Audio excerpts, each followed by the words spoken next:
Yazi ngihleli I'm being reminded of a story sokuthi umyeni noma uthola kanjani umuntu umsebenzi sesishadile. Angithi ke besishadile ke usizila sithi phahle. Angiyazi into ngeke ngichazele lolu sizi lolu. La ngaze ngadecide khona ukuthi akahlale phansi aye kumsebenzi. Then sema siqala ibusiness lethu, mase siqala ibusiness kwasha umuzi, kwasha yonke into esinayo. Mayise kwasha izinto zama customer, izinto kwacaca ukuthi okay manje ibusiness alikwazi ukuqhubeka, mele abuyele ke manje a draft CV ayofuna umsebenzi. Ngiyakhumbula ngaleli langa sasihamba ngemoto esihluphayo. Yo Nkosi yami ekuthiwa iAstra ihamba ithi gubu. Sihamba sifuna umsebenzi ephethe ama CV nge-envelope. Ngiyaphelezela phela mele mayingena ngaphakathi nami ngiyathandaza. Mayingena ngaphakathi ngiyathandaza. Okay. Uthe wafika ke kwenye company IT wangena ke thi bamenze interview wasibathi hayi base bathi abadinga umuntu onjengayo kwamanje akaqhubeka zami kwezinye indawo. Abuye angene emotweni down nje efila down ebhlungu.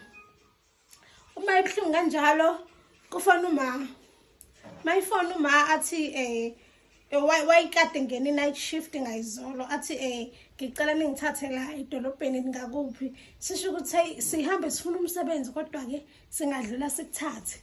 Kanti uma ngaleso sikhathi wayesemkhulekweni ka 7 days. Esemkhulekweni ka 7 days, okay?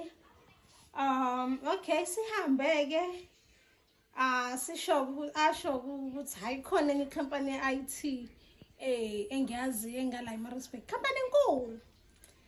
Uthi ngiyozama khona singene. Hayi ke sifike ke uyabona nje uyasaba nokupaka la le company enkulu. Angene ngaphakathi ke ne-CV yakhe. Afike emantombazaneni ku reception asho ukuthi uzofuna umsebenzi. Amtshela amantombazane ukuthi hayi no but la ekhaya apply kanjalo la ekhaya nje apply online. Ahambe ke manje umoya wakho uphansi ke futhi usezemotweni. Uthi nje esezophumela eminyango. Qhamuka umphathi wakhe wasecompany endala. Athi hawu Phumlani amjabulele kanti lo mphathi wakhe wasecompany endala unomphathi wakule company. Asathi lo mphathi hawu uyamazi ubhuti lo athi lo ngiwayisebenzela mina, he's a good guy, right kanjani. Umbuza ukuthi ubekwa yini lathi hayi bengizofuna umsebenzi kodwa ke bathe qasha online.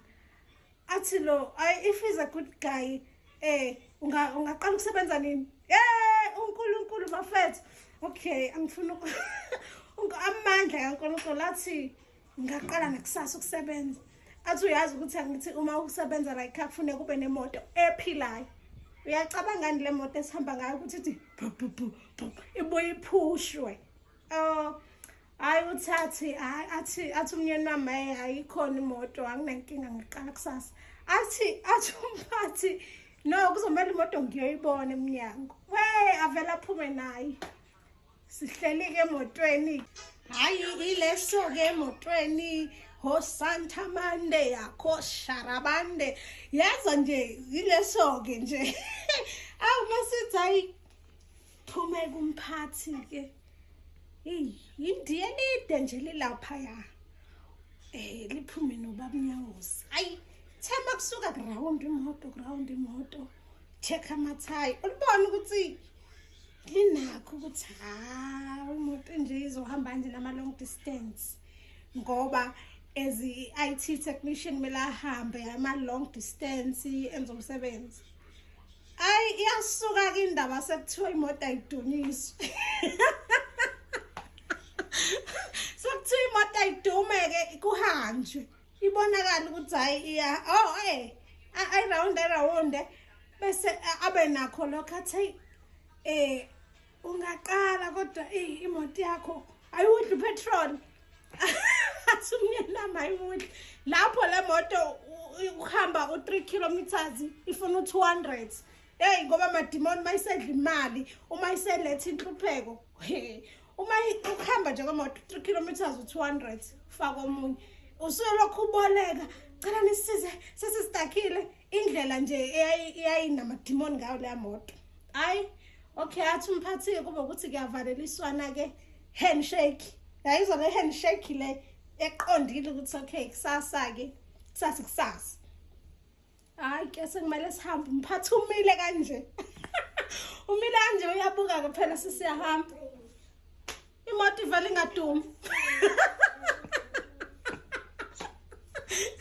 imoto ivele ingadumi hawe ma ajuluka umnyana amabe manzi te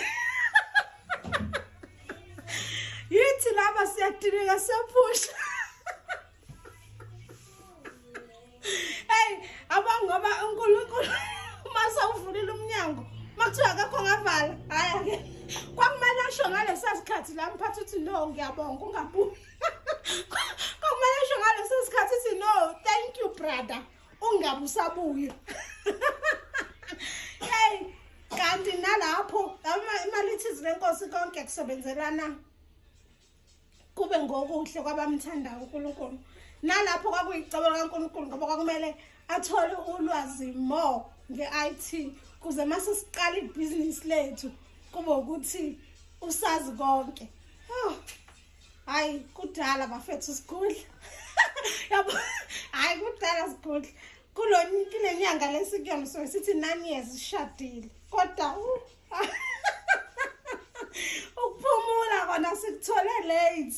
Hayi Hello Mzansi, welcome to Mgosi waseMzansi. If today is your first time visiting this channel, please do the right thing and click the subscribe button. Nkosi yami ngaze ngasilalela story ngasithanda ngamthanda ngisho nalo sesicoca kule story.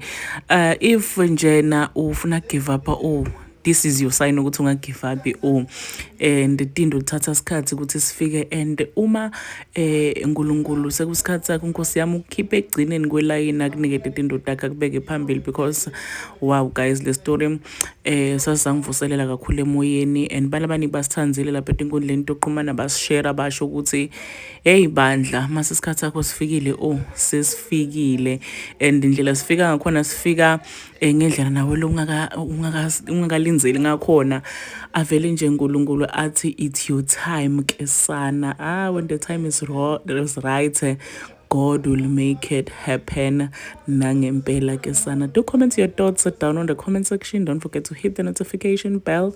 I'll see you on the next one. I'm signing out. Goodbye.